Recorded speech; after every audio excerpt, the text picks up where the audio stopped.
to do a quick blog spot about, because I read something on Tinder and it really pissed me off. It was like to-dos and don't-dos on a date do's. And I was like, what the fuck is that, really? Who are these people that sit there and write that blog?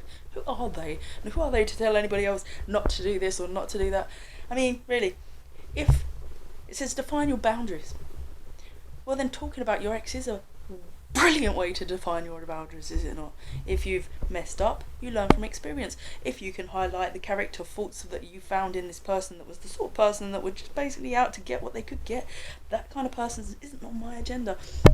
You know, we all invest in our lovers because we want to love them. They should make this thing happen in your heart, whereupon you feel tenderness, and this sort of provider or carer things just instantly come about in here, and you're like, I think that's the person that I'm supposed to give that to, because not only do I like their face, their voice, the way they talk, or it should automatically be there. It should come, and that's when you either find it instantly or it comes over time, I'm told. And some people were friends for a long time, and then you realise that is the person that you care for most, and they provoke all these feelings in you, which is nice, right? So basically, when it's like Tinder, don't talk about this, don't talk about that.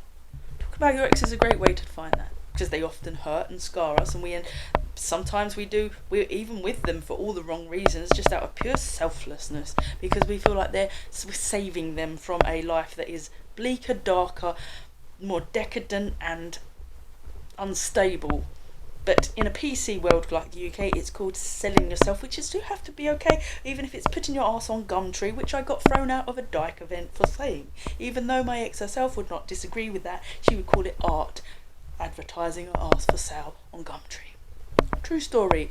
I might have needed some support in that community, but I got thrown out. It was okay, I was just doing a selfless thing in my world, kind of like being that little hero, saving that person. But it's okay, she screwed over your own life, you know, she run off with someone you introduced her to, and it's not okay to talk about that.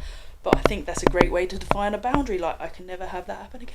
Can you see that in talking up? Sorry, I'm laying it all on you first date, but you know, that might be considered a trust thing.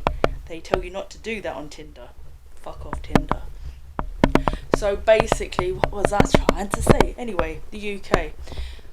I'd like to just draw attention to that, because her behaviour was something born of maybe taking class A's younger and being artistic natured and living in a Kentish town, I don't know, or whatever, or different people and their backgrounds or diversity.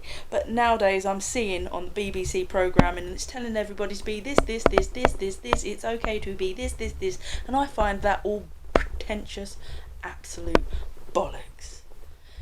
Love is a rarity. It transpires these things in the heart. We can't give that to everybody at the same time. It's not a normal dynamic. You want to live in a swinger community and do that, I'm going to throw up.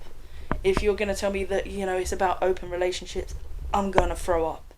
It's like, no, because their people are operating off this shallow, egoic, oh, I have agency over my body and I've got that, and it's the BBC, seriously, BBC programming, and it's drugs.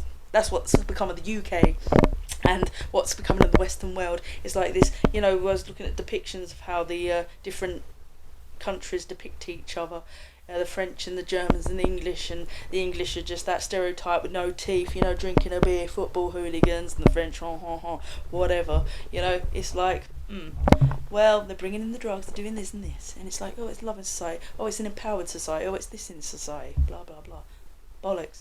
You know what, people, they often say when they find the one that they want to marry, that's the one they wish they'd never slept with anybody before. And this is true of women. What I've learned about women, it doesn't matter if they go out with a tantric sex master who gives them the best orgasm